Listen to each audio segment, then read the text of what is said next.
এখন যে মহিলা হোস্টেলে আপনার মেয়ে আছে, আপনার বোন আছে, আপনার ফুফু আছে, যত শরীফা দাবি করুক না কেন, মাল তো শরীফ, মাল শরীফ না।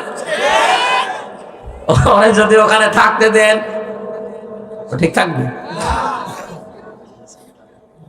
একজন প্রশ্ন করছে, যুবক যুবতী এক জায়গায় থাকা জায়েজ আছে কিনা? জায়েজ আছে, কিন্তু থাকবেন কি করে? আপনি তো থাকবেন না, থাকবে? যুবক যুবতী এক জায়গায় ঘুমানো জায়েজ আছে কিনা ফতোয়া দেন। ফতোয়া দেব কি? আপনি কি ঘুমাবেন? আপনি ঘুমাবেন? আপনি শরীফ থেকে শরীফা হয়ে মহিলা হোস্টেলে সিট নিয়ে আপনি ঘুমাবেন? পরবর্তী প্রজন্ম যা আসবে সব জারজ আসবে, সূক্ষ্ম ষড়যন্ত্র করে আমাদেরকে লূত আলাইহিস সালামের জামানার ওই জাতির মতো বানাতে অনেকে চেষ্টা চালাচ্ছে। এই সমকামিতার বলছে না এটা হিজরা। কে বলেছে হিজরা? হিজরা এটা শারীরিক সমস্যা। আর এই সমকামিতা যারা প্রমোট করছেন এটা কিন্তু আপনার মানসিক সমস্যা। মানসিক বিকৃতি করে ফেলেছেন আপনি। আল্লাহর বিধানের বাইরে নতুন করে বিধান চালু করতে চাচ্ছেন, তার সৃষ্টিকে আপনি পাল্টিয়ে দিতে চাচ্ছেন।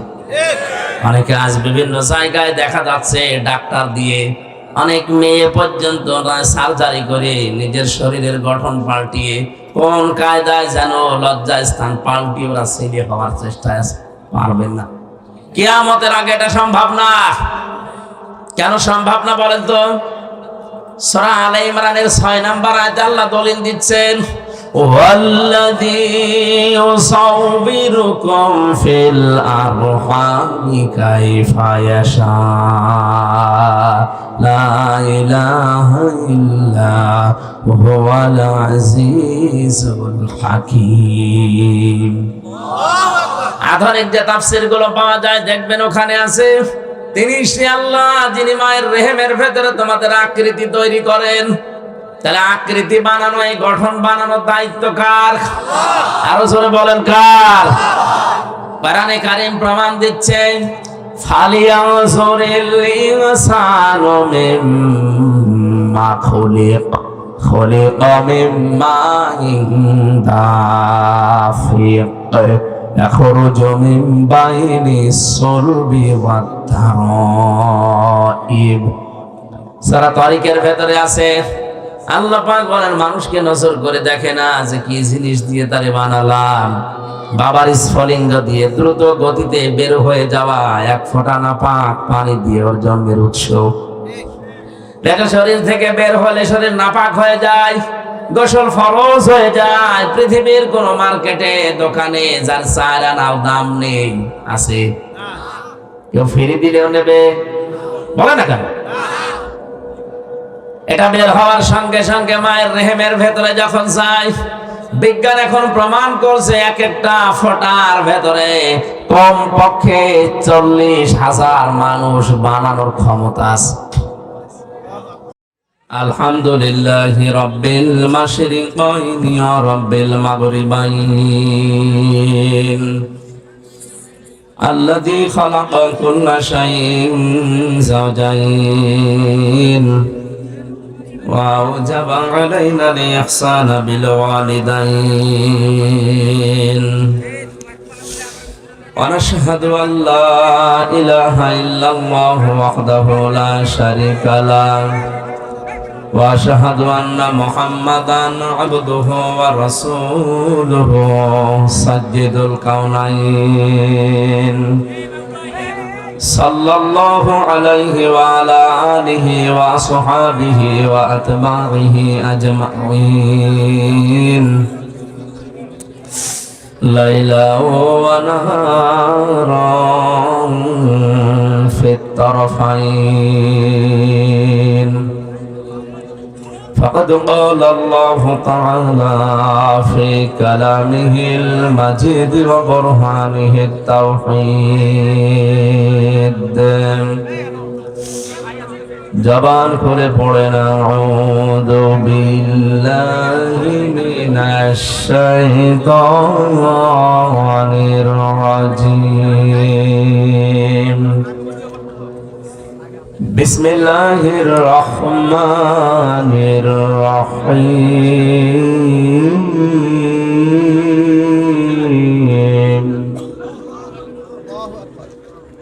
وعباد الرحمن الذين يمشون على الأرض هونا وإذا خاطبهم الجاهلون قالوا سلاما. وقال تعالى في آية أخرى يا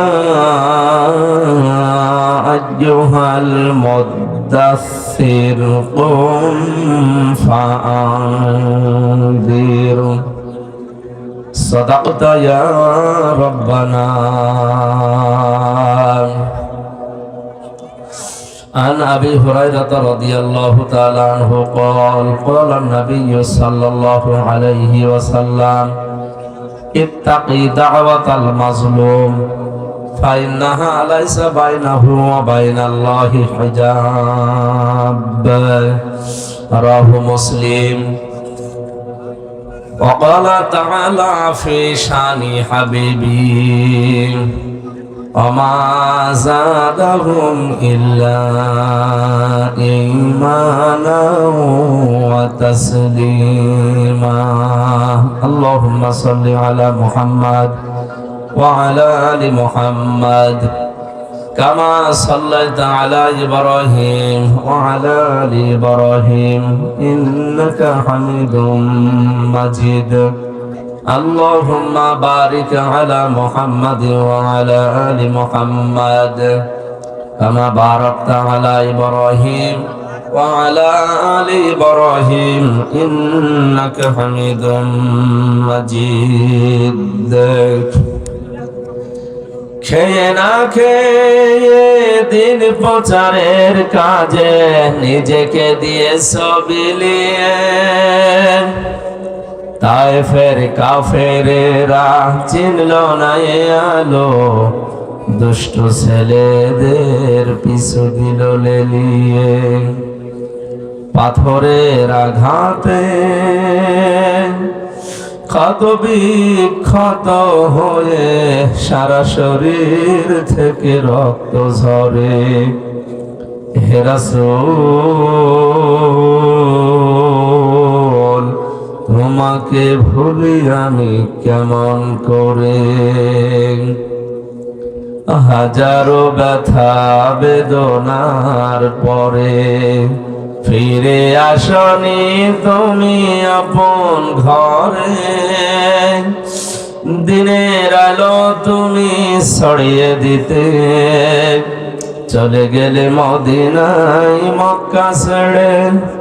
হে রাসূল তোমাকে ভুলি আমি কেমন করে। হেরার গুহায় তোমারই ধ্যান, আসমান থেকে নামে আল কোরআন। ভাঙলো সবার ভুল তোমারই পরে, আসলো কোরআনের ছায়া তলে। খালিদ ওমর আলী আবু বকর ইসলামী ঝান্ডা নিল যে তুলে। আল আমিন তুমি ছিলে চিরদিন সকল মানুষের তরে। হে রাসূল তোমাকে ভুলি আমি কেমন করে। আলহামদুলিল্লাহ।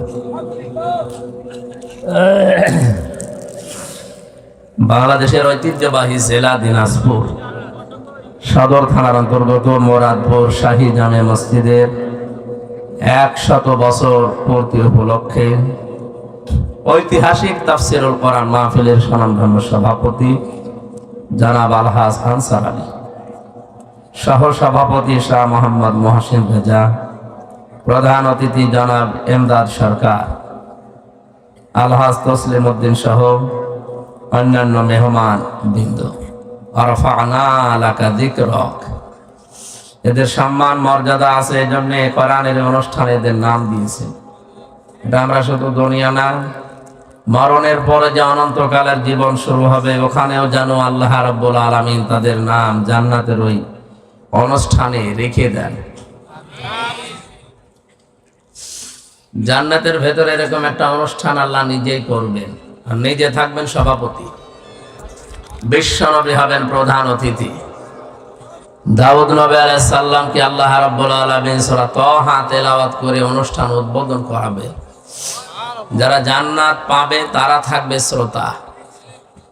এই মাহফিলে যত মানুষের নাম পাচ্ছি, আমরা যারা এসেছি, জান্নাতে যদি জায়গা আমাদের না হয়, শ্রোতা হিসাবে যেন আল্লাহ একটু আমাদের জায়গা করে দেন, বলেন আমিন। নবীজি তার নিজের কণ্ঠে সূরা রহমান তেলাওয়াত করবে, মহান রব্বুল ইজ্জাত ওয়াল জালাল তার কুদরতের কণ্ঠে সূরা ইয়াসিন পড়ে শোনাবে। 50,000 সানা মিম্মা তাউদ্দুন, দুনিয়া 1-2 করে যেভাবে গণনা করো, জান্নাতের অনুষ্ঠানে আল্লাহর কণ্ঠে কোরআনের এক একটা আয়াত শুনতে সময় লাগবে 50,000 বছর। ওই অনুষ্ঠানে আল্লাহ যেন আমাদের সত্যি একটু জায়গা করে দেন, বলেন আমিন। আলোচনা রাখলেন মাওলানা হারুনুর রশিদ, মাওলানা শরীফ উদ্দিন সহ নাম না জানা অন্যান্য ওলামায়ে কেরাম, মঞ্চে বসা বড় ভাই আলহাজ আরজান আলী, হাফেজ আবু বকর সিদ্দিক সহ নাম না জানা সম্মানিত ওলামায়ে কেরাম। এই পৃথিবীতে সবচাইতে বেশি ভয় আল্লাহকে করে আলেমরা। কারা? বলেন বলেন, আলেম কারা? এ নিয়ে আমাদের দ্বিধাদ্বন্দ্ব আছে।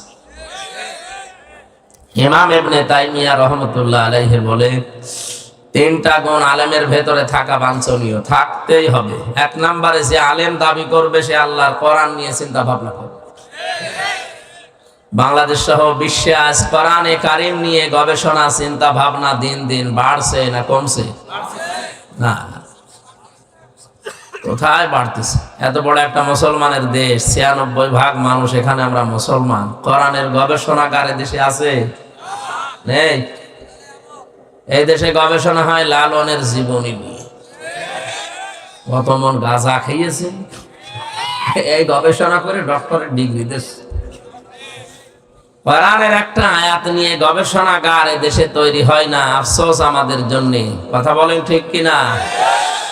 আমরা আহ্বান জানাবো, শুধু 564টা মসজিদ নয়, এর পাশাপাশি কোরআনে কারিমের গবেষণাগার এর পাশেই গড়ে তোলে, যেন অন্তত আলেম যারা কিয়ামতে পরিচয় দিতে পারে যে আমি আলেম ছিলাম। এত মর্যাদা আলেমদের, কিয়ামতে আল্লাহ যখন বিচার করবে সবার সামনে আলেমের বিচার হবে না, পর্দা দিয়ে টাঙিয়ে গোপনে বিচার করবে। মর্যাদাটা এই কারণে, কারণ এরা আর সাধারণ মানুষ নেই, এরা হয়ে গেছে নবীর ওয়ারিস, উত্তরাধিকারী। মানে আলেম শুধু নামের আগে লেখা আছে মাওলানা মুফতি, কোরআনে কারিম নিয়ে কোনো চিন্তা ভাবনা নেই, আর সেরকম সিস্টেমও আমাদের দেশে নেই।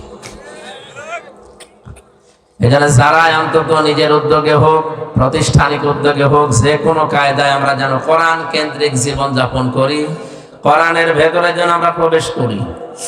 2 নম্বর, আলেম যারা, তাদের ইবাদত বন্দেগী বাড়বে। জেলখানায় আমি 3টা বছরে যে ইবাদত আমার জীবনে করলাম, আমার মনে হয় সারা জীবনে হবে কিনা আল্লাহ জানে।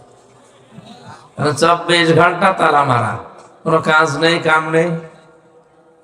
আমি আর মাওলানা মামুনুল হক সাহেবের পাশাপাশি রুমে 3টা বছর ফেরা একাধারে। ওনার আমল আছে, ডাক্তার এলেমও আছে, আমলও আছে এবং ইখলাস আছে। এই ছেলে, কথা না শুনে আমরা তো নারায় থাকবে। আমার শুধু শরীরে সাপোর্ট করছে না, তা থাকবে আমি দিতাম। জ্বর এসেছে তো কণ্ঠ ভেঙে গেছে, আর আজকে জার্নি হয়ে গেছে, মানে একটা বেকার ঝামেলা ঘাড়ে নিয়ে সেই গায়ে বান্ধা, হাতে বান্ধা কোথায়, সেখানে যে লালমনিরহাট। বেকার গেলাম আর চলে আসলাম। প্রায় 150-300 কিলোমিটার আমার ফাও গেছে, শরীর আমার এই জন্য সাপোর্ট দিচ্ছে না। আলেমদের ইমান আমল বাড়াতে হবে। মানে রাতের বেলা যেভাবে তেলাওয়াত করতেন, হাফেজ, লোকটা ভালো হাফেজ, কোরআন প্রতিদিন নফল নামাজ তাহাজ্জুদ মিলে 5-6 পারা 7 পারা পর্যন্ত তেলাওয়াত নামাজে দাঁড়িয়ে করতেন, অথচ বয়স 50-এর উপরে, আর আমার 33। তাই ওনার সাথে পাল্লা দিয়ে পারতাম না। আল্লাহ আলেমদের ইবাদত যেন বাড়িয়ে দেন। ইবাদতের ভেতরে যে স্বাদ মজা, ওইটা আসলে আমরা পাই না, কারণ অধিকাংশ আলেম আমরা যারা এখন কোরআনে আল্লাহ কি বলতে চেয়েছেন ওইটাই বুঝি না, বাকি তো দূরের কথা। তাছাড়া যারা কোরআন বুঝে, হযরতে আলী ছিলেন আলেম। কি ছিলেন? আনা মাদিনাতুল ইলমি ওয়া আলিয়্যুম বাবুহা।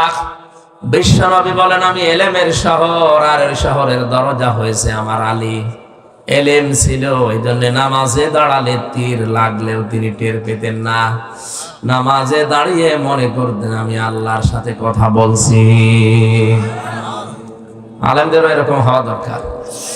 চুয়াডাঙ্গায় আমি প্রথম হাফেজ হওয়ার পরে যেদিন তারাবি পড়ালাম, চুয়াডাঙ্গা শহরের পাশে ভালো আলেম ছিলেন উনি, পেছনে দাঁড়িয়ে আমার তেলাওয়াত ছিল সূরা ইউসুফের আকালা নিসওয়াতুন ফিল মাদিনাতি ইমরাতুল আজিজি, এই আয়াতের পরবর্তীতে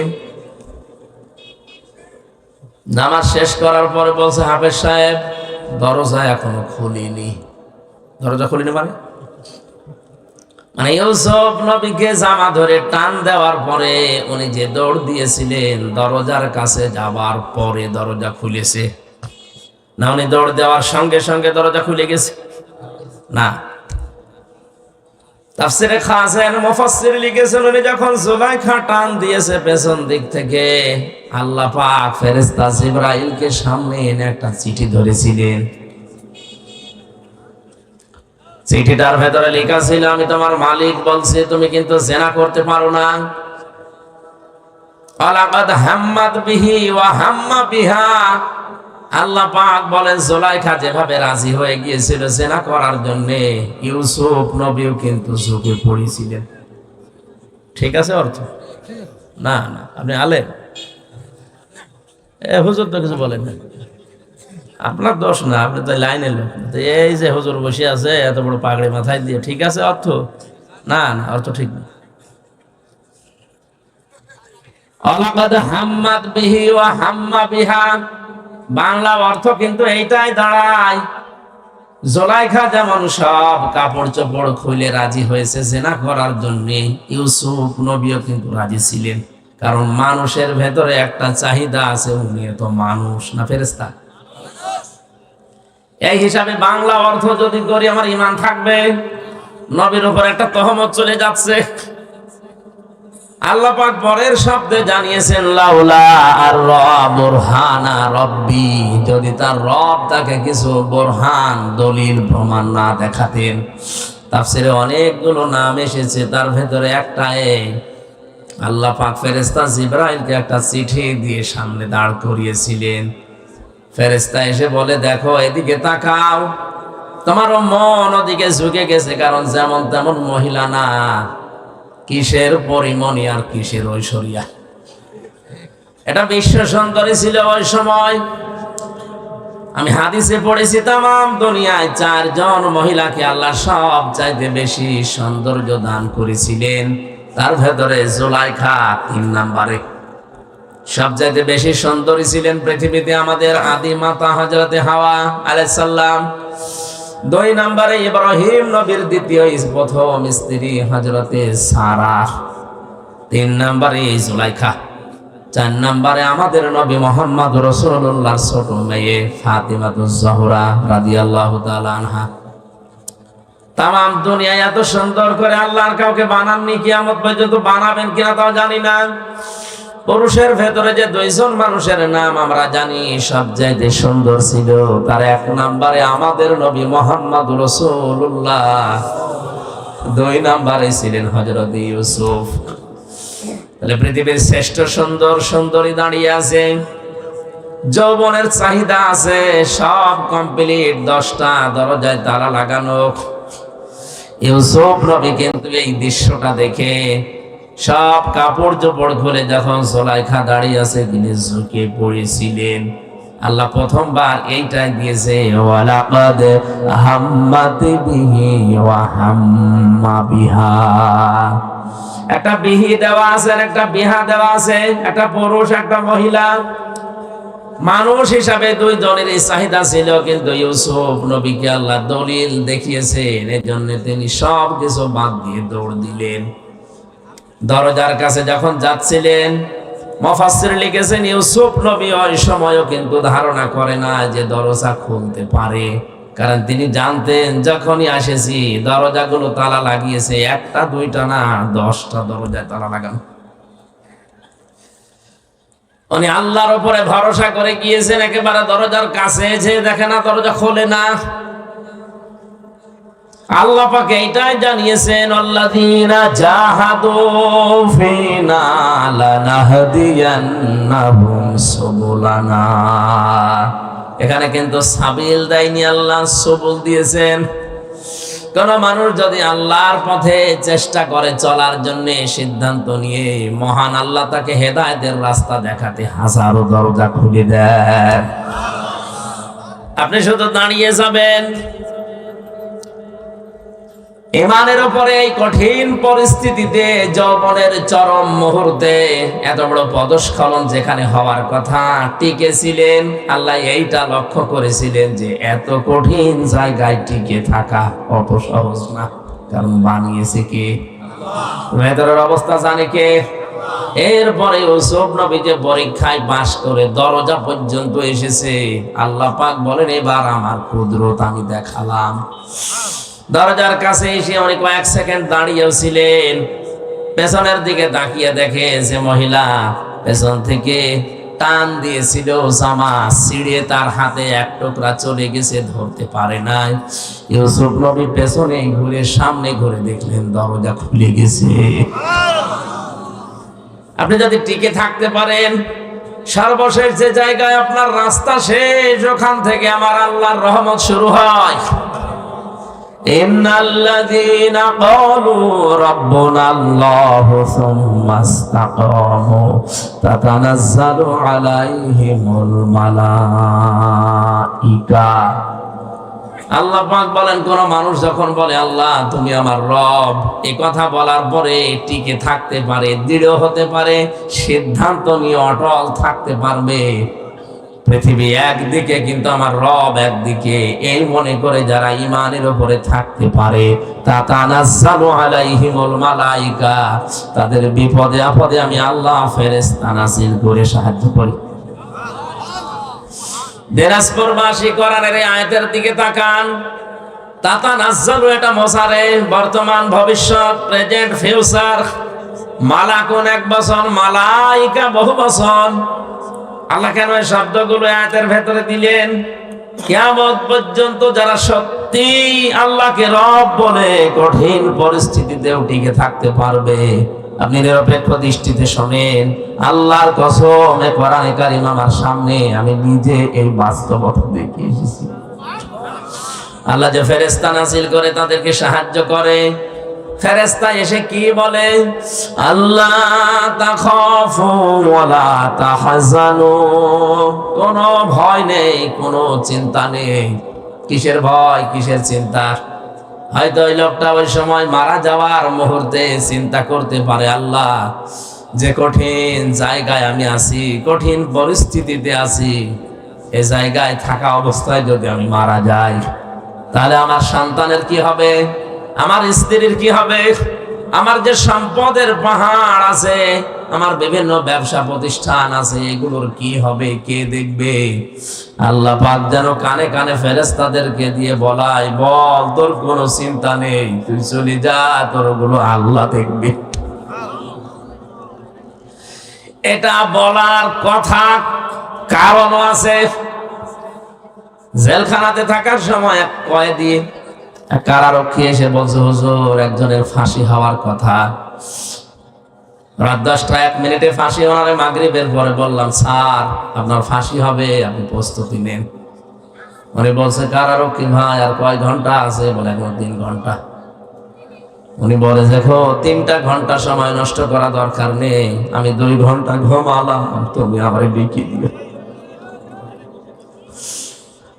দিনাজপুরবাসী আমরা আছি কোন জগতে? তারাও তো এই জগতেরই মানুষ। মাত্র 3 ঘন্টা পরে যার ফাঁসি, সেই লোকটা বলছে 2 ঘন্টা পরে আমার ডেকে দিও, আমি এখন ঘুমিয়ে গেলাম। অথচ তার ছেলে ঘুম হয়ে আছে।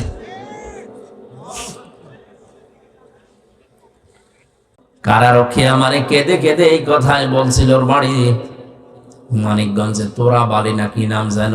বলছে, হুজুর এই দৃশ্য দেখে দেখলাম ঠিক লোকটা ঘুমিয়ে গেল, 2 ঘন্টা পরে ডেকে দিলাম। উনি উঠে গোসল করে ওযু করে এশার নামাজ পড়ে, নফল নামাজ পড়ে আমারে বলছে, এবার চলে। নতুন জামা কাপড় পরেছে, মনে হচ্ছে শ্বশুর বাড়ি যাবে। আল্লাহ পাক বলেন ফেরেশতাদের দিয়ে ওর কানের কাছে বলি, তোর কোনো চিন্তা নেই, তোর ছেলে গুম হয়েছে তাতে কি, তোর স্ত্রী আছে, তোর বিভিন্ন ব্যবসা প্রতিষ্ঠান আছে, সব আল্লাহ নিজের কুদরত দিয়ে দেখবে। আমি বিশ্বাস করেছি, কারণ ওই অবস্থা না হলে কোনোদিন একটা মানুষ এই মুহূর্তে ফাঁসির দড়ির দিকে যাওয়ার কথা না। এমনকি 2টা ঘন্টা ওর ঘুম আসার কথা না। জেলখানায় সব চাইতে বেশি লাগে আমি জানি এই 3টা বছরে ঘুমের বড়ি, কারণ ঘুম আসতে চায় না। 24 ঘন্টা তো কোনো কাজ কাম নেই, শুধু বসে থাকা। লোকটার কাছে যদি আল্লাহর এরকম কিছু না আসতো, বলেন আপনার বিবেক দিয়ে ওর ঘুম আসার কথা? আয়াতের পরবর্তীতে আল্লাহ বলেন, আবশিরু বিল জান্নাতিল্লাতী কুনতুম তুআদুন। জান্নাতের সুসংবাদ গ্রহণ করো, যার ওয়াদা আল্লাহ তোমাদের সাথে করেছে। দিনাজপুরবাসী, আমি যেটা বোঝানোর জন্য পর্যন্ত এসেছিলাম, হযরত ইউসুফ নবী কিন্তু চেষ্টা করার পরে আল্লাহর রহমত তিনি পেয়েছেন। কথা বলেন ঠিক কিনা? আর যে মানুষগুলোর নাম দেখলাম, আলেমগুলোর নাম এখানে লেখা আছে, আলেমদের ইবাদত বন্দেগী ওই পর্যায়ে যায় না, এই জন্য আল্লাহর কিছু আমরা দেখতেও পাই না। 3 নম্বরে আলেম বলা হয় তাদেরকে, যে মানুষগুলো আল্লাহর নিষিদ্ধ কাজ থেকে সুযোগ থাকার পরেও বিরত থাকে। এটা আজ অনেক সাধারণ মানুষ না, আলেমদের ভেতরে এটা আমাদের নেই। সুযোগ না পেয়ে ছাড়ে না, সুযোগ পেলে তো আল্লাহর রাস্তায় চালায় না, এটা আলেমের বৈশিষ্ট্য না। আর সুযোগ আছে সব ওকে, পরিবেশ কিন্তু না, আপনি যাবেন না, এইটাই তো আলেম। এদেরকে বলা হয় হক্কানি আলেম, যারা কোরআন নিয়ে গবেষণা করে, আল্লাহর ইবাদতে মনোনিবেশ করে, আল্লাহর নিষিদ্ধ কাজ সুযোগ থাকার পর ছেড়ে দেয়। এই 3টা গুণ যাদের আছে, এরা কি? আরো জোরে বলেন। এরা সাধারণ ভাবে আলেম, কিন্তু হক্কানি আলেম না। হক্কানি আলেম বলা হয় তাদেরকে, যাদের 3টা জায়গায় পাওয়া যায়। ইমাম ইবনে তাইমিয়া এরপরে লিখেছেন, আজ বাংলাদেশের 48,000 দরবার থেকে আওয়াজ আসে যে আমার দরবার হক দরবার, এইটাই হক্কানি দরবার। আরে হক্কানি দরবার হতে হলে, হক্কানি আলেম দাবি করলে আপনাকে 3টা জায়গায় পাওয়া যাবে। ইমাম ইবনে তাইমিয়া বলেন, হক্কানি আলেমদেরকে আপনি যদি দেখতে চান, তাহলে কবরে যান, মাটির নিচে পাবেন। কথা বলে না কেন? ইমাম আবু হানিফা কি ছিলেন? হক্কানি আলেম। কি ছিলেন? জেলখানায় 8 বছর জেলে থাকার পরে তাকে বিষ দিয়ে মেরে ফেলেছে। ইমাম মালিক রাহমাতুল্লাহ আলাইহি 42 দিন রিমান্ডে ছিলেন। তার এই হাত বাহু থেকে ডিসকানেক্ট হয়ে গিয়েছিল, যে পেছনে বেঁধে রাখে হ্যান্ডকাপ দিয়ে। আমিও প্রায় 11 ঘন্টা পেছনে হ্যান্ডকাপ দিয়ে চোখ বেঁধে মাথায় দড়ি দিয়ে টাঙিয়ে রেখেছিল 11 ঘন্টা। দুপুর 2টা থেকে শুরু করে রাত 11টা পর্যন্ত নামাজও ওই শুধু ইশারায়। কোন জায়গায় যেন নিয়ে গেল কিছুই জানি না। মাঝে মাঝে আওয়াজ আসে, খাড়া হন, কিন্তু খাড়া হয়ে আছে, কারণ মাটিতে আমার পা নেই। বলেন তো আমি আর চাই হয়ে দেশে একজন পরিচিত মানুষ কিনা? কথা বলে না কেন? আমার নামের আগে অন্তত ভাঙ্গাচোরা একটা আলেম লেখা আছে কিনা? আপনি নিজেও জানেন যে কারণে নিয়ে আসলাম, এই কারণের সাথে কিছুই নেই। কোন কারণে আপনি পেছনে হ্যান্ডকাপ দিয়ে তা ওটা লাগলে আমার হাত কেটে যায়। মাথায় দড়ি দিয়ে মনে হচ্ছে কুকুর শ্রীগাল গরুর গলায় দড়ি দিয়ে নিয়ে যাচ্ছে। আল্লাহ এই দৃশ্য দেখে না, কারণ উনি এখন অন্ধ। হ্যাঁ, 3 নম্বরে হাক্কানি আলেম আমরা জানি মোসাদ্দেদে আল-ফেসানি রাহমাতুল্লাহ আলাইহি। আমি যত হাক্কানি আলেমের জীবনী পড়েছি অধিকাংশ দেখবেন এখন মাটির নিচে। 2 নম্বরে হাক্কানি আলেম পাওয়া যায় জিহাদের ময়দানে, 3 নম্বরে পাওয়া যায় সালেমের জেলখানা।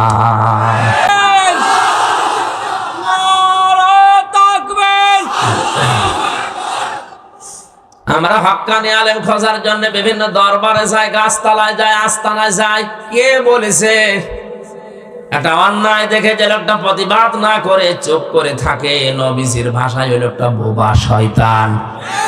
আর আসতে বলেন, এদেশে আমার যতটুকু ধারণা কারো লাগতো না অন্যায় শুরু হলে 48,000 পীর যদি একবারে প্রেস ক্লাবের সামনে গিয়ে বলতে এটা চলতে দেব না, জীবন দেব, এটা চলতে দেব না, কোনো অন্যায় দেশে প্রমোট করতে পারতো না।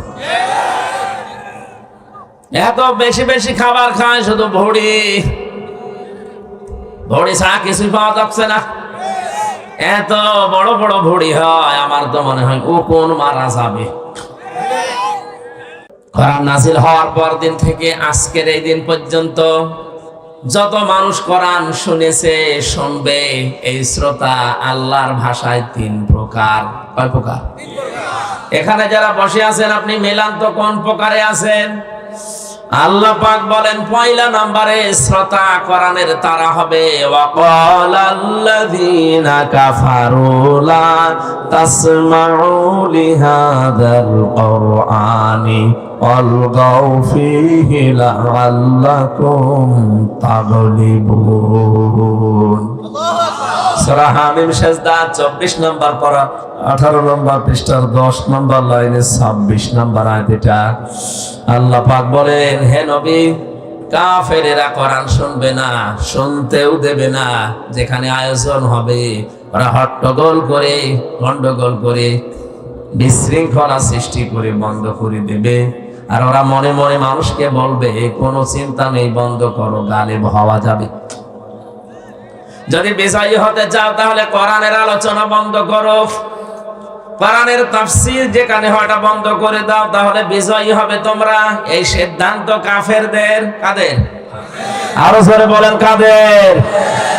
কোরআনে কারিমের অনুষ্ঠানগুলো আজ বাংলার বিভিন্ন প্রান্তে যারা বিভিন্ন সোতানাতা ওসিলা দিয়ে বন্ধ করে দিচ্ছেন, আল্লাহর কসম আপনিও কাফের। আপনার নামের আগে যতই মুসলমান লেখা থাক, আর আপনার ওই যে কাঁটা আছে আগা, মনে করছেন আগা কাটা, আমি মুসলমান না। আগা কেটে দিলে মানুষ মুসলমান হয়, তাহলে ছাগল কি ছাগল মুসলমান না? আপনি তো মুসলমান ঠিক ওই ধরনের ছাগলের মতো। কোরআনের প্রথম শ্রোতাই হচ্ছে কাফেরেরা। কোরআন শুনলেই বাধা দিত। এখন যদি বলেন না, ও হাজী সাহেবের নামের আগে মোহাম্মদ লেখা আছে, আরে ভাই ও হজ করে এসেছে কাবা শরীফ থেকে, আর কাবার সভাপতি ছিল আবু জেহেল। ও তো শুধু একবার হজ করে চলে এসেছে, আর ওই ঘরের সভাপতি ছিল। কোরআনের শ্রোতা 2 নম্বরে তারা, ওরা শুনতেও আসে, বিশ্বাসও করে। আমির হামজা বানিয়ে বলবে না, আল্লাহর কথাই বলবে, শুনেও মন দিয়ে। ওয়াইদা কিলা লাহুম তাআলাউ ইলা মা আনজালাল্লাহু ওয়া ইলার রাসূলি রাআইতাল মুনাফিকিনা ইয়াসুদ্দুনা আনকা সুদুদা। সূরা নিসা 5 নম্বর পারা 7 নম্বর পৃষ্ঠার 1 নম্বর লাইনের 61 নম্বর আয়াত। এটা ফি জিলাল কোরআন তাফসিরে আছে। হে নবী, যখন ওদেরকে বলবেন আসো আল্লাহর বিধানের দিকে, রাসূলের আদর্শের দিকে, রাআইতাল মুনাফিকিনা, আপনি দেখবেন মুনাফিক যারা, ওরা শুনতে এসেছিল, বিশ্বাসও করছিল, কিন্তু যখন দেখবে যে এগুলো তো আমাদের বাস্তবের সাথে মেলে না, কারণ আমরা যে রাস্তায় হাঁটি সে রাস্তায় এগুলো মিলছে না, তখন আস্তে করে পেছন দিক থেকে তারা কেটে পড়বে। এগুলো নির্ভেজাল টাটকা মুনাফিক। মোনাজাতের আগে দেখেন কোনটা ওঠে না, তাহলে একেবারে কোনটি করার দরকার নেই। আমি গুণ বললাম, 3 নম্বরে কোরআনের শ্রোতা তারা। আল্লাহ পাক বলেন ইন্নামাল মুমিনুনা আল্লাযীনা ইযা যুকিরাল্লাহু ওয়াজিলাত কুলুবুহুম ওয়া ইযা তুলিয়াত আলাইহিম আয়াতুহু যাদাতুহুম ঈমানা ওয়া আলা রাব্বিহিম ইয়াতাওয়াক্কালুন। সূরা আনফালের 2 নম্বর আয়াত। এখানে একটা তথ্য আছে, এই ভালো করে শুনুন, বাইরে যে গীবত করবেন না। মত পার্থক্য থাকতে পারে এই আয়াতের ব্যাপারে আলেমদের, কিন্তু একটা মত তো আপনি নিতেই পারেন। একটু ভালো করে শুনবেন, এটা যদি বুঝে আপনি আমল করতে পারেন, আমার যতটুকু কোরআনের উপরে বিশ্বাস আছে, বাস্তবতায় আমি যা দেখছি এদেশের হাজারো দরবার এমনি বন্ধ হয়ে যাবে। একটু মিলান তো। আল্লাহ বলেন কোরআনের শ্রোতা 3 নম্বরে তারা যাদের সামনে আল্লাহর আয়াত পড়লে ওদের অন্তরাত্মা কেঁপে ওঠে, ওদের কলবে কাঁপ ধরে। কোথায়?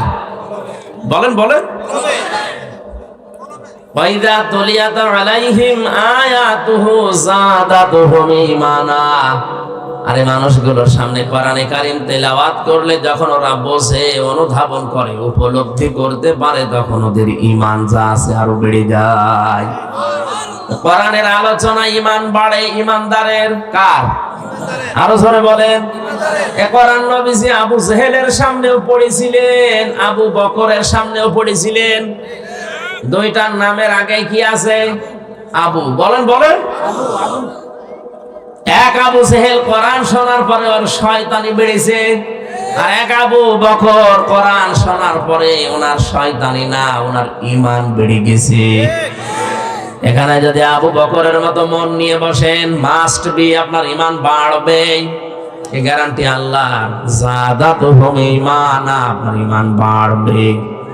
কিন্তু আবু জাহেলের মন নিয়ে যদি কেউ বসে, ওর ঈমান না, ওর শয়তানি বাড়বে।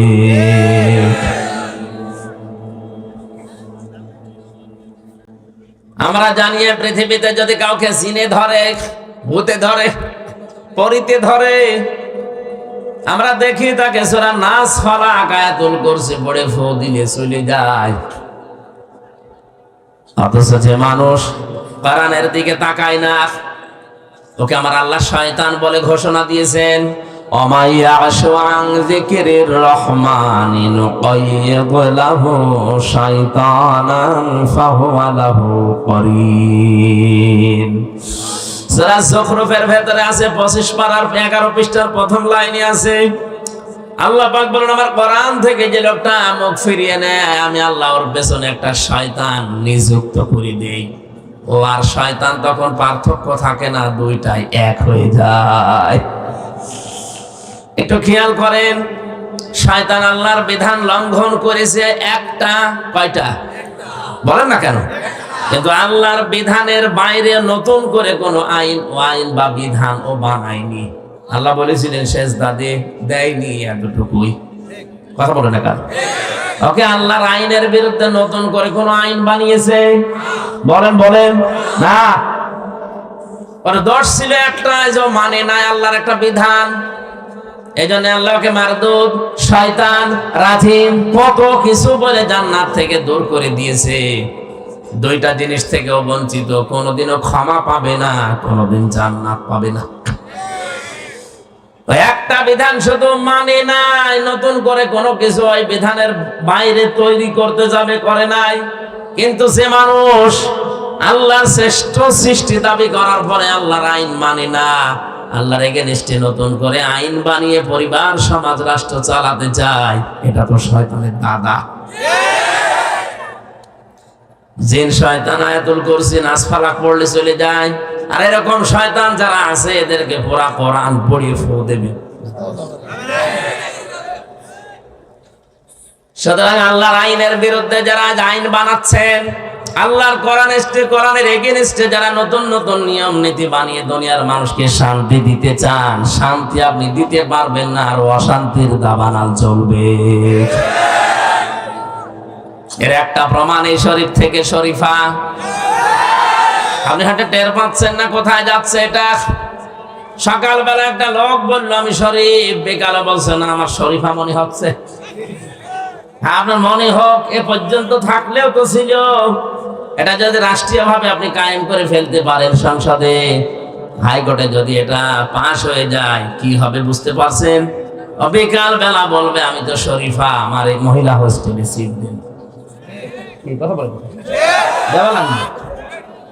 আপনি যদি বলেন না দেব না, আপনার এগেইনস্টে মামলা হবে। এখন যে মহিলা হোস্টেলে আপনার মেয়ে আছে, আপনার বোন আছে, আপনার ফুফু আছে, যত শরীফা দাবি করুক না কেন, মাল তো শরীফ, মাল শরীফ না। ওরে যদি ওখানে থাকতে দেন ঠিক থাকবে। একজন প্রশ্ন করছে, যুবক যুবতী এক জায়গায় থাকা জায়েজ আছে কিনা? জায়েজ আছে, কিন্তু থাকবেন কি করে? আপনি তো থাকবেন না, থাকবে? যুবক যুবতী এক জায়গায় ঘুমানো জায়েজ আছে কিনা ফতোয়া দেন। ফতোয়া দেব কি? আপনি কি ঘুমাবেন? আপনি ঘুমাবেন? আপনি শরীফ থেকে শরীফা হয়ে মহিলা হোস্টেলে সিট নিয়ে আপনি ঘুমাবেন? পরবর্তী প্রজন্ম যা আসবে সব জারজ আসবে, সূক্ষ্ম ষড়যন্ত্র করে আমাদেরকে লূত আলাইহিস সালামের জামানার ওই জাতির মতো বানাতে অনেকে চেষ্টা চালাচ্ছে। এই সমকামিতার বলছে না এটা হিজরা। কে বলেছে হিজরা? হিজরা এটা শারীরিক সমস্যা। আর এই সমকামিতা যারা প্রমোট করছেন এটা কিন্তু আপনার মানসিক সমস্যা। মানসিক বিকৃতি করে ফেলেছেন আপনি। আল্লাহর বিধানের বাইরে নতুন করে বিধান চালু করতে চাচ্ছেন, তার সৃষ্টিকে আপনি পাল্টিয়ে দিতে চাচ্ছেন। অনেকে আজ বিভিন্ন জায়গায় দেখা যাচ্ছে ডাক্তার দিয়ে, অনেক মেয়ে পর্যন্ত সার্জারি করে নিজের শরীরের গঠন পাল্টিয়ে কোন কায়দায় যেন লজ্জা স্থান পাল্টিয়ে ওরা ছেলে হওয়ার চেষ্টায় আছে। পারবেন না, কিয়ামতের আগে এটা সম্ভব না। কেন সম্ভব না বলেন তো? সূরা আলে ইমরানের 6 নম্বর আয়াতে আল্লাহ দলিল দিচ্ছেন, ওয়াল্লাযী ইউসাউবিরুকুম ফিল আরহামি কাইফা ইয়াশা লা ইলাহা ইল্লা হুয়াল আজিজুল হাকীম।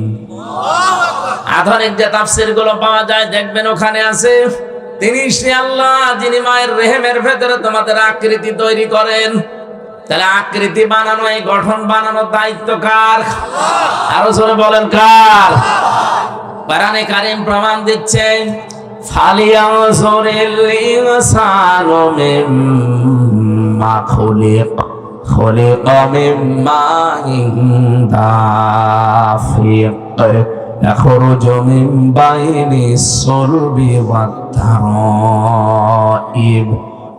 সূরা তারিকের ভেতরে আছে, আল্লাহ পাক বলেন মানুষকে নজর করে দেখে না যে কি জিনিস দিয়ে তারে বানালাম। বাবার স্ফলিঙ্গ দিয়ে দ্রুত গতিতে বের হয়ে যাওয়া এক ফোঁটা নাপাক পানি দিয়ে ওর জন্মের উৎস। দেখো শরীর থেকে বের হলে শরীর নাপাক হয়ে যায়, গোসল ফরজ হয়ে যায়। পৃথিবীর কোন মার্কেটে দোকানে যার চার আনাও দাম নেই আছে? কেউ ফিরে দিলেও নেবে? বলে না কেন? এটা বের হওয়ার সঙ্গে সঙ্গে মায়ের রেহেমের ভেতরে যখন যায়, বিজ্ঞান এখন প্রমাণ করছে এক একটা ফোঁটার ভেতরে কম পক্ষে 40,000 মানুষ বানানোর ক্ষমতা আছে। বাবার স্ফলিঙ্গ থেকে মায়ের রেহেম পর্যন্ত যেতেছে, জরায়ুর সাথে ধাক্কা লেগে দেওয়ালের সাথে তার লেগে অনেকে পড়ে মারা যায়। রেহেম পর্যন্ত পৌঁছাতে পারে হয়তো 1টা 2টা 5টা 7টা 13টা পর্যন্ত বাচ্চা এই দুনিয়ায় ক্যালিফোর্নিয়া একজনের হয়েছে। আমি যেহেতু একজন, তাহলে আমি ওই 40 লাখের ভেতরে মাত্র একজন। কথা বলেন। আল্লাহ দয়া করে ওই জায়গা থেকে আমারে পৌঁছিয়ে দিলেন। বিজ্ঞান এখন দেখতে পাচ্ছে গবেষণা করে, এই বীর্যটা যাবার পরে বাবার এই নাপাক বীর্য দিয়ে আল্লাহ 4টা জিনিস তৈরি করে, চুল, রগ, হাড় আর পর্দা। কয়টা বলেন বলেন? মায়ের রেহেমের ভেতরে যে নাপাক পানির থলি আছে, এটা দিয়ে আল্লাহ আরো 4টা জিনিস বানায়, রক্ত, গোশত, চর্বি আর চামড়া। 4 4 8টা জিনিস যখন এক হয়, আল্লাহ পাক বলেন আমার বান্দা আর বান্দি বানাতে আমি আল্লাহ 5টা জিনিস আমার রব নামের খাতিরে দান করি।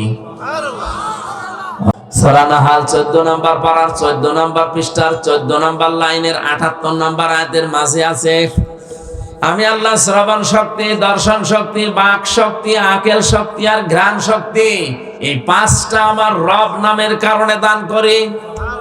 দিনাজপুর বসে মগজ যদি থাকে মাথায়, চিন্তা করেন আল্লাহ যদি ওই সময় একটাও কম দিত, আপনি হতেন কিন্তু অপূর্ণাঙ্গ। দর্শন শক্তি যদি আল্লাহ না দিত, আপনি কানা হয়ে দুনিয়ায় আসতেন। কথা বলে না কেন? অনেক কানা দুনিয়ায় আসে না।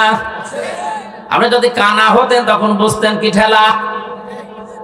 কুমিল্লায় একবার খাবার খাচ্ছিলাম, পাশে দেখে এক অন্ধ, বিদ্যুৎ চলে গেল, আমরা হাউমাউ করছি, কোথায় তাড়াতাড়ি জেনারেটর চালু করেন, কারেন্ট কোথায় গেল, আলো নেই।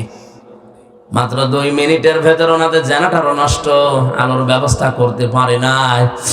অন্ধ আমার হাত চেপে ধরে বলছে, হুজুর মাত্র 2 মিনিট কারেন্ট চলে গেছে, আপনি চিল্লাচ্ছে, অথচ আজ 42 বছর আমার জীবনে কারেন্ট নেই। 2 মিনিটের ভেতরে যদি আপনি এত চিল্লা পাল্লা করেন, আমি 42 বছরে তো আমার কান্নাকাটি করার দরকার কি? আল্লাহ হারিয়েছি আমি ছাড়া দুনিয়ায় কেউ জানে না। আপনি একটু চিন্তা করেন, যারা অন্ধ, উনি ওই দিন একটা তথ্য বলেছিলেন, হুজুর আপনারা যারা চোখওয়ালা মানুষ স্বপ্ন দেখেন, কিন্তু আমরা যারা অন্ধ তারা স্বপ্ন দেখি কিন্তু কিছু দেখতে পাই না, শুধু আওয়াজ শুনি। কত বড় নিয়ামত এই দর্শন শক্তি আল্লাহ পেটের ভেতরে আপনাকে দিয়েছেন। আল্লাহ পাক বলেন, 8 5 13টা যখন এক হয়ে যায়, তখন ওর আকৃতি তৈরি করার জন্য ফেরেশতারা আমাকে 40 দিন পরে যেটা পাল্টায়, আমারে জিজ্ঞাসা করে এটা করব কি, এর ছেলে বানাবো না মেয়ে বানাবো। ইয়াখলুকু মা ইয়াশাউ ইয়াহাবু লিমান ইয়াশাউ ইনাসা ওয়া ইয়াহাবু লিমান ইয়াশাউ সুকুর। সূরা শুরার 49 নম্বর আয়াতে আছে, আল্লাহ পাক বলেন তিনি সৃষ্টি করেন যেভাবে ইচ্ছা, কাউকে মেয়ে কাউকে ছেলে। এই যে কাউকে মেয়ে কাউকে ছেলে, সিদ্ধান্ত আসে কার থেকে? বলেন বলেন। আল্লাহ সিদ্ধান্ত নিয়ে লোকটাকে বানিয়েছে পুরুষ ছেলে। এটা এখন বলে না আল্লাহর আইন আমার ভালো লাগছে না, আমি মেয়ে হয়ে যাব। ও আল্লাহর চাইতে বেশি বোঝে। সুতরাং পাগলামি যারা করছেন আপনারা থামেন। আপনারা কোন উদ্দেশ্যে করছেন কেউ ধরতে না পারলো, আলেমরা ধরে ফেলেছে। জাতিকে আপনারা আল্লাহর গজবে ফেলার জন্য চেষ্টায় আছেন। লোত নবীর জামানায় এই গোনাটা চালু হওয়ার কারণে আল্লাহ তাদেরকে ধ্বংসই শুধু করেননি, ওই জায়গাটা ডেড সি, মৃত সাগর বানিয়ে দিয়েছে জর্ডানে। এখনো পৃথিবীর ইতিহাসে আছে না নেই? ওখানে কোনো কিছু ডবে না, সব বেশি থাকে। আপনি নিজে দেখে আসেন। এই গজবের যদি বাংলাদেশেও গ্রাস করে আর চালু হয়ে যায়, আল্লাহর কসম এই সমকামিতার কারণে বাংলাদেশটা আল্লাহ ডুবিয়ে দিতে পারে। এমনিতে ডোবার ভেতরে আছি আমরা। কক্সবাজারের যে বিশাল সমুদ্র, আমার মনে হয় 50 হাত উঁচু হয়ে যদি একবারে পানি আসে, দেশটা আর খুঁজে পাওয়া যাবে না। আপনি কার ভরসায় এ কাজ করেন? একটু ভয় আসে না মনের ভেতরে?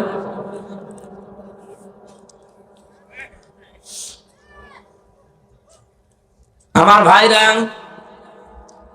পারানি কারিম থেকে তাফসীর আকারে যে কথাগুলো বলার জন্য আপনারা লিখে দিয়েছেন তাফসীরুল কোরআন মাহফিল, আমি দুই জায়গা থেকে দুই রকম আয়াত পড়েছি। রহমানের বান্দা কারা দুনিয়াতে তাদের 12টা গুণ অর্জন করা লাগে, আর বিশ্ব নবী মুহাম্মদুর রাসূলুল্লাহকে আল্লাহ সতর্ককারী হিসাবে কি করতে পাঠালেন। এই যে মাস চলছে শাবান মাস, এই মাসেও কিছু সতর্কীকরণ আছে, কিছু কাজ আছে। আমরা অনেকেই মনে করি সবে বরাত মানে এই শাবান মাস, না। এখানে প্রায় 5টা শিক্ষা আমাদের দেওয়ার জন্য শাবান মাস বছরে বছরে আসে। আজ আমার 33 বছর বয়স, প্রতি বছরে মাসটা কিন্তু আমার জীবন থেকে চলে যায়, একটা শিক্ষাও আমরা নিতে পারি না। হ্যাঁ, নিয়েছি শুধু খাওয়া। বলেন না কেন? এদেশের যত ইবাদত বন্দেগী আমরা দেখতে পাচ্ছি অধিকাংশ গুলোই খাওয়া ভিত্তিক। সবে বরাতে খাওয়া, সবে কদরে খাওয়া, সবে মেরাজে খাওয়া, মানুষ মরে গেলে খাওয়া, জন্ম হলে খাওয়া। একবার বলছেন খাওয়া ছাড়া কোন ইবাদত আছে আপনি দেখান? নেই। আর মুসলমানদের আর কিছু জানা না থাক, কি করে খাওয়া লাগে 2 নম্বরই করি, এটা ভালো জানে। যে থাকা অবস্থায় আমার দাদা মারা গিয়েছিল, একবার বলছিল একটা গল্প। এক লোক মুসলমান, খ্রিস্টান আর ইহুদি 3 জন মিলে বন্ধুত্ব করে দোস্তি করে বেড়াতে গেছে। সন্ধ্যাবেলায় 3টা 4টা রুটি কিনে বলছে আমরা খেয়ে নেই। 3 জন 3টা খেয়ে আর একটা আছে। ইহুদি খ্রিস্টান বলছে আমরা তো এখন খেলাম, এটা রেখে দাও, পরে ক্ষুধা লাগলে খাওয়া যাবে। মুসলমান বলছে না, আসো টেনে ছিঁড়ে ভাগ করে খেয়ে ফেলি, ওর ধান্দা শুধু খাওয়া। খ্রিস্টান বলছে না, এখন ঘুমাও, রাতের বেলা ঘুমের ভেতরে যে আশ্চর্য স্বপ্ন দেখবে সেই রুটি খাবে। মুসলমান বলছে এবার ঠিক আছে, ঘুমাও। ওরা 2 যখন ঘুমিয়েছে, ও উঠে রুটি খেয়ে মুখ মুছিয়ে এবার ঘুমিয়েছে। ইহুদি ডাক দিয়ে বলো, ভাইরা ওঠো, আমি আশ্চর্য স্বপ্ন দেখলাম। কি? আমি দেখি আমার নবী মুসা আলাইহিস সালাম 6ষ্ঠ আসমানে আমারে ডাক দিল, উম্মত তোর উপরে আমি খুশি, ওই যে রুটি আছে তুই খাবি। এত উপরে নিয়ে আমার নবী যদি আমারে বলতে পারে এ রুটি আমার, রুটি আছে। খ্রিস্টান বলছে তোমার স্বপ্ন হইল আমার নবী ঈসা আমারে ডাক দিয়ে বুকের সাথে বুক মিলিয়েছে, কপালে চুমা দিয়ে বলে উম্মত তোর জীবনের উপরে আমি খুশি, ওই যে রুটি আছে তুই খাবি। রুহুল্লাহ বলা হয় যাকে এত বড় পাওয়ারফুল নবী, বাবা ছাড়া দুনিয়ায় এসেছে, এই নবী আল্লাহর ছেলে বলে আমরা জানি। সুতরাং রুটি আমার। মুসলমান তো ওঠে না, ও জেগে ঘুমাচ্ছে। আরে চিমটি দিয়ে তুলেছে, ওঠ, রুটি আর নেই। অত জানে রুটি আছে কি নেই। শেষে ওইটা বলছে তোমাদের স্বপ্ন আমি সব শুনেছি, স্বপ্ন হইল তোমরা যখন ঘুমিয়ে আছো, আমি দেখি বিশাল এক দৈত্য দানব বড় এক মগর নিয়ে আমার সামনে এসে বলছে, এই মুসলমান, জীবন যদি বাঁচাতে চাস রুটি খা। আমি করবো কি? জীবন বাঁচানোর তাকিদে রুটি খেয়ে ফেলেছি। ইহুদি খ্রিস্টান বলে, ভাই এত বড় বিপদ গেল, ডাকতে পারলে না? ডাকবো কি করে? একজন আছে 5ম আসমানে আর একজন 6ষ্ঠ আসমানে, আমি তো খুঁজে পাইনি। খাওয়া কি করে লাগে আমরা অন্য কিছু না জানলে ধান্দাটা ভালো জানি, খালি খাওয়া, খাওয়ার উপরেই চলছে। অথচ মুসলমানদের যে 2টা দিবস আমরা জানি, ঈদুল আজহা, ঈদুল ফিতরে, শুধু খাওয়া না, আগে খাওয়াবেন এরপরে খাবেন। কি? ঈদুল ফিতরে আপনি নিজে 1 মাস রোজা রাখার পরে মরণের খাওয়া খাবেন, হবে না। আগে যাকাত দেন, ফিতরা দেন, দান করেন, সেমাই কিনে দেন, গরিব মানুষ খাবে, হাসবে, ওর হাসি দেখে আপনি হাসবেন। ঈদুল আজহাতেও তা জবাই করে আপনি পশু খেয়ে ফেলবেন, হবে না। আগে গরিবকে পৌঁছিয়ে দেন, গরিবের সন্তানগুলো খাবার খাবে, হাসবে, ওর আনন্দ দেখে আপনি আনন্দ করবেন। তাহলে ইসলামের ইবাদত হচ্ছে আগে ত্যাগ, এরপরে ভোগ। বলেন না কেন? এ বাকি বাদ দিয়ে আর যা আছে আপনি তাকান, আগে ত্যাগ না আগে ভোগ? খালি খাবো নেব, খাবো নেব, এই নতুন নতুন দিবস তৈরি হয় আর খালি খাওয়া বাড়ে। এই যে কয়েকদিন আগেও একটা দিবস, কয়েকদিন পরে আসবে 14ই ফেব্রুয়ারি, এটাও একটা দিবস অনেকে বানিয়েছে। এই দিবসে খালি খাবো নেব, খাবো নেব, কথা বলে না। ও আর 25 মিনিট আছে। এনাকে অনেকে এখানে টাকা পয়সা 1 বছর ধরে গুছিয়েছে, অনেক ওই শরীফাকে ফুল কিনে দেবে। এ দিবস মুসলমানদের জন্য না, মুসলমানদের দিবস শুধুমাত্র ওই 2টা। কান খাড়া করে শোনেন, যত বড় গুরুত্বপূর্ণ মানুষ আপনার জীবন থেকে হারিয়ে যাক, সর্বনিম্ন আপনি শোক পালন করবেন 3 দিন। কয় দিন বলেন বলেন? হ্যাঁ, মহিলার যদি স্বামী মারা যায় 4 মাস 10 দিন, সেটা আলাদা। পৃথিবীতে আর যারা যায় হারায়, সে মা হোক, বাবা হোক, ছেলে হোক, মেয়ে হোক, নেতা হোক, যদি হারিয়ে যায়, মারা যায়, তার জন্য শোক পালন করার সর্বোচ্চ কয়দিন? আর আমরা এমন মানুষ হারায়, তার জন্য শোক চলছে, কিয়ামত পর্যন্ত চলবে, তাও শোক শেষ হবে না। কোন জায়গা থেকে আপনি ইসলাম নিয়েছেন? আমি আশা করছি আপনার বিবেকের দরজায় ধাক্কা লাগবে। এরপরেও যদি আপনার কিছুই মনে না হয়, আমার মনে হয় আপনার বিবেকের উপরে প্রসাব করেছে। অবশ্য ঠিক, ঠিক আছে, আপনার বিবেকটা খুলবে তো ইনশাআল্লাহ। আল্লাহ রাব্বুল আলামিন 3 নম্বরে যেটা বলতে চেয়েছিলেন, যাদাতুহুম ঈমানা, তাদের ঈমান বেড়ে যায়। তাহলে আল্লাহর আইন মানে নাই, কিন্তু নতুন করে আইন আর বানায়নি, এজন্য আল্লাহ তাকে মারদুদ, রাজিম, শয়তান, বের হয়ে যা, দূর হয়ে যা, ক্ষমা পাবি না, জান্নাত পাবি না, এত কথা বলেছে কোরআনে। আর যে মানুষ আল্লাহর আইন মানে না, আল্লাহর আইনের বিরুদ্ধে নতুন করে আইন বানায়, বলেন তো এটা আল্লাহর কাছে শয়তানের চাইতেও খারাপ কিনা? আমি আর নিচে নামলাম না, এরপরেও আপনি না বোঝার ভান করে আছেন, আমি জানি, কিন্তু যারা বোঝার তারা বুঝেছে। আয়াতের মূল শব্দ ছিল কি?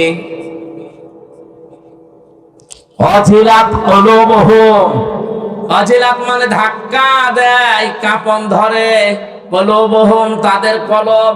এই ভালো করে শোনেন, মানুষের কলব আমরা অনেকেই মনে করি কলব আছে বাম স্তনের 2 আঙ্গুল নিচে, এই কারণে পীর সাহেবরা জিকির দিলে বলে ধাক্কা দাও, বলে না? এই যে কফ লাম বা কলবুন, কলব শব্দের শাব্দিক অর্থ কোরআনে কারিমে আল্লাহ বিস্তারিত দিয়েছেন। লাহুম কুলুবুন লা ইয়াফকাহুনা বিহা, এটা সূরা আরাফে আছে, 9 নাম্বার পারা 13 নাম্বার পৃষ্ঠা 2 নাম্বার লাইনের 179 নাম্বার আয়াতের মাঝে আছে। আল্লাহ হৃদয় আছে কিন্তু চিন্তা নেই। কি নেই বলেন বলেন? এই কোন দিকে তাকিয়ে আছে? কি করা লাগবে? আরে ভাই ঠিক আছে, আমার সব মনে আছে। আগে ভালো করে শোনেন, আমি প্রশ্ন করবো পরে, যদি বলতে না পারেন আপনি এখানে বসাচ্ছেন।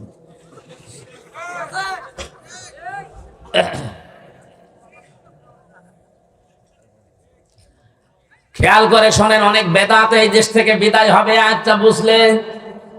আল্লাহ বলেন তাদের কলব আছে, হৃদয় আছে, কিন্তু কোনো চিন্তা নেই, তারা বোঝে না। তাহলে কলবের কাজে আয়াত দ্বারা প্রমাণ কি? চিন্তা করা, বোঝা, কি করা? বলেন বলেন। আমরা যেটা বলেছি বাম স্তনের 2 আঙ্গুল নিচে এটা আছে, এখানে যদি আপনি ধাক্কা দেন তাহলে পরিষ্কার হবে, আপনি ভালো হয়ে যাবেন।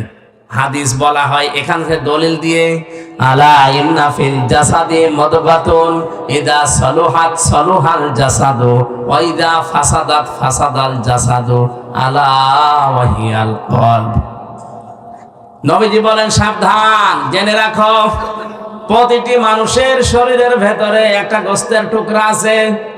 আমি আলেমদেরকে বলছি, আলা ইন্না ফিল জাসাদি, নবীজি কিন্তু আলা ইন্না ফিল সদরি দেয়নি, দিয়েছে? যে বুকের ভেতরে, আলা ইন্না ফি সিররি, মাথার ভেতরে কোন জায়গার নাম নবীজি নির্ধারিত করেননি, বলেছে এই মানব শরীরের ভেতরে। মাথা কি শরীরের অংশ না? বুকটা শরীরের অংশ না? কথা বলেন। আমার 3.5 হাত বডি শরীরের অংশ, তাহলে এর ভেতরে কোন জায়গায় আছে যে গোস্তের টুকরাটা ভালো হলে মানুষ ভালো হয়ে যায়, খারাপ হলে মানুষ খারাপ হয়ে যায়? আল্লাহ জেনে রাখো, ওয়াহিয়াল কল, ওই গোস্তের টুকরার নাম হচ্ছে কলব। নাম কি? তাই নবীর হাদিস থেকে, আল্লাহর আয়াত থেকে কি বোঝা গেল? এটা আমার কোন জায়গায় আছে নবীজি নির্ধারিত করে বলেন না যে মাথায় আছে, বুকে আছে, পেটে আছে। না, এটা বলেননি।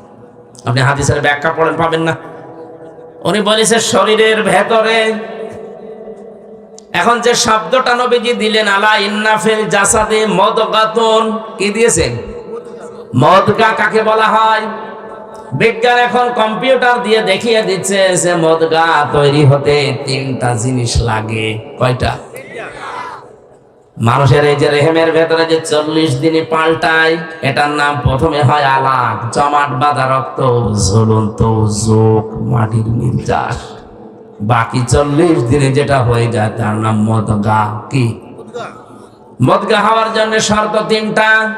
1 নম্বরে ওর ভেতরে রক্ত থাকা লাগবে, 2 নম্বরে ওর ভেতরে চর্বি থাকা লাগবে, 3 নম্বরে রাবারের উপরে দাঁত দিয়ে কামড় দিলে যেভাবে দোড়া কাটা ভাগ বসে যায়, ওর ভেতরে এরকম দাগ দেখা যাবে। আমি এখানে সভাপতি সেক্রেটারি যারা আছে, মুরব্বী মানুষ, এমনি মরে যাবে, তারপরও বলছি আপনারা যদি মাথা ফাটিয়ে এই জায়গায় কলয় যে মগজটা বের করে নিয়ে আসি, আর বাম স্তনের এই জায়গা থেকে যদি কেটে গোস্তটা নিয়ে আসি, আপনাদের কাছে আমার প্রশ্ন, এবার বলেন তো কম্পিউটারের সাথে, নবীর হাদিসের সাথে, কোরআনের আয়াতের সাথে মিলছে কোনটা? আপনি মগজের ভেতরে দেখবেন দোড়া কাটা ভাব আছে, ওর ভেতরে রক্ত আছে, ওর ভেতরে চর্বি আছে। এক কথা বলছেন না কেন? শুধু এইটাই না, মাথার ভেতরে 36টা জিনিস দেওয়া আছে। এর সামনে যেটা ফ্রন্টাল লব, অক্সিপিটাল লব, কম্পিউটার থাকলে আপনার এখানে আমি একেবারে হাতে কলমে দেখিয়ে বুঝিয়ে দিতে পারতাম। আপনি তারপরও দেখবেন মানব দেহের এই যে বিভিন্ন জায়গায় যে জয়েন্ট গুলো আছে, মাথার মগজ নিয়ে সব নিচে দেখতে পারবেন। কলবের কাজ চিন্তা করা। আল্লাহর নবীর ভাষায়ও এটা যদি খারাপ হয়ে যায় মানুষ খারাপ হয়। এবার আপনার বিবেক দিয়ে বলেন, মানুষ কি চিন্তা করে বুক দিয়ে না মাথা দিয়ে? বলেন। সবগুলোই তো মিলছে এই জায়গা। হ্যাঁ, যদিও আলেমদের মতভেদ আছে এটা নিয়ে, কিন্তু মিলছে তো আমি দেখছি এই জায়গায়। তা আপনি যে বললেন বাম স্তনের 2 আঙ্গুল নিচে ধাক্কা মার, ওটা পরিষ্কার হবে, জিনিস তো ওখানে নেই, বুক ব্যথা হবে। আর আমার মনে হয় বাম স্তনের 2 আঙ্গুল নিচে যে গোস্তের টুকরা, ওইটা পরিষ্কার হলে মানুষ ভালো হয় না। মানুষ ভালো হয় যখন এইটা পরিষ্কার হয়। আজ এইটা পরিষ্কার নেই, এই জন্য ঘুষ খায়। এইটা পরিষ্কার নেই, এই জন্য জেনা করে। এইটা পরিষ্কার নেই, এই জন্য আল্লাহর বিরুদ্ধে আইন বানায়। এটা পরিষ্কার থাকলে জীবনে কাজ করতে পারতো না। কোরআনের সূরা 3 নম্বরে তারা যারা কলব ধাক্কা দেয়, ঝালঝালা পয়দা হয়, শরীরের পশমগুলো খাড়া হয়ে যায়। ওয়াইদা সামিউ মা উনজিলা ইলার রাসূলি তারা আ'য়ুনাহুম তাফিদু মিনাদ দাম'i মিম্মা আরাফু মিনাল হক ইয়াকুলুনা রাব্বানা আমান্না ফাকতুবনা মা'আশ শাহিদিন। সূরা মায়েদা 7 নম্বর আর 1 নম্বর পৃষ্ঠা 1 নম্বর লাইনের 83 নম্বর আয়াত এটা। হে নবী, আপনি যখন কোরআন শোনাবেন মানুষদেরকে, যারা আপনার বক্তব্য বুঝতে পারবে, উপলব্ধি করবে, দেখবেন ওদের চোখ দিয়ে পানি পড়ছে। কোরআনের আলোচনায় সবার চোখে পানি আসে না। আমরা তো বুঝেই না, হাতে পানি আসবে কি করে। কোরআনের শ্রোতাদের বৈশিষ্ট্য 3 নম্বরে এটা, ওয়ালা রাব্বিহিম ইয়াতাওয়াক্কালুন। কোরআন শুনে বুঝে উপলব্ধি করে বাড়ি যাওয়ার সময় সিদ্ধান্ত নেয়, জীবন চলে গেলেও আল্লাহর উপরে ভরসা আমি শেষ করব না। জোরে বলেন সুবহানাল্লাহ। তাহলে আমরা কোরআনের 1 নাম্বার শ্রোতা হতে চাই না, 2 নাম্বারও না, 3 নাম্বারটা হতে চাই। কথা বলেন। এই কোরআন থেকে আমরা তেলাওয়াত করলাম সূরা মুদ্দাসসিরের মাত্র 2টা আয়াত। জবান খুলে তাফসীর আকারে শোনার জন্য আল্লাহর কালাম পড়েন। আউযু বিল্লাহি মিনাশ শাইতানির বিসমিল্লাহির রহমানির রহিম।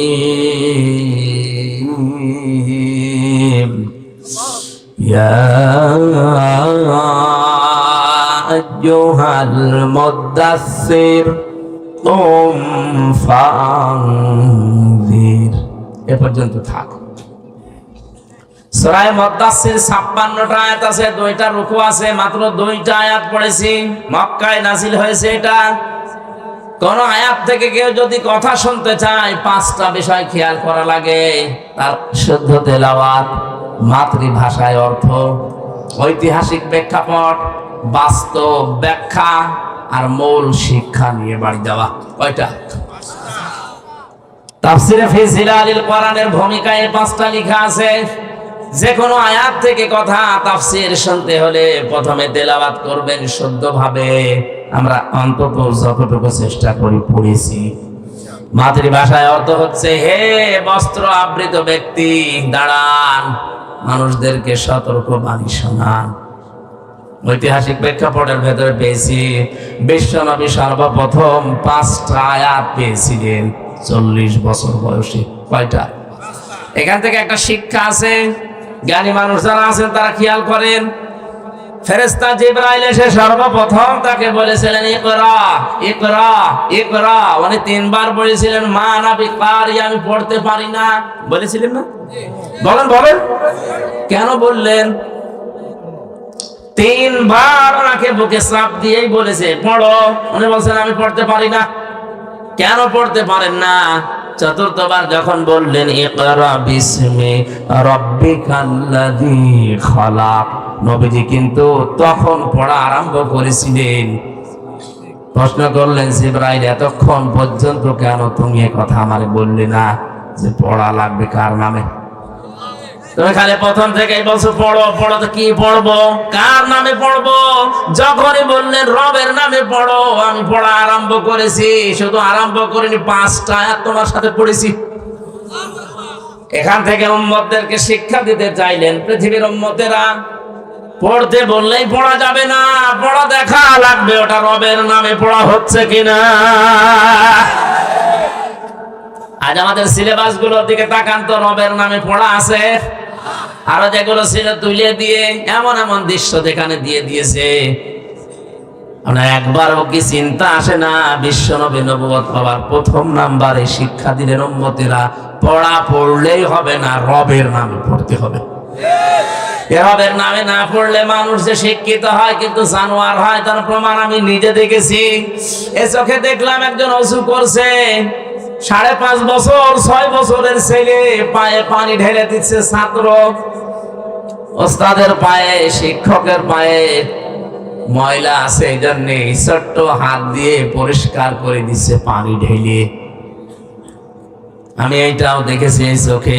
ভার্সিটিতে ক্লাস চলছে, শিক্ষককে ছাত্র জুতা দিয়ে পিটাচ্ছে যে শালা তোরা মেরেই ফেলবো। শিক্ষক বলছে বাবা তুই আমারে মাফ কর, জীবনে আর ক্লাস নেব না। বলছে না শালা তোরে আমি দায়িত্ব দিলাম, তুই করলি না, তোরে মেরেই ফেলবো। এটাও ছাত্র, ওইটাও ছাত্র। কথা বলেন না কেন? এটা কেবল শুরু করেছে, এ মানুষের মতো মানুষ হচ্ছে কারণে পড়েছে ইকরা বিসমি রাব্বিকাল্লাযী খালাক। ও পড়েছে কার নামে? আরো জোরে। আর ওইটা মাস্টার্স করার পরেও জানোয়ার হয়ে গেছে।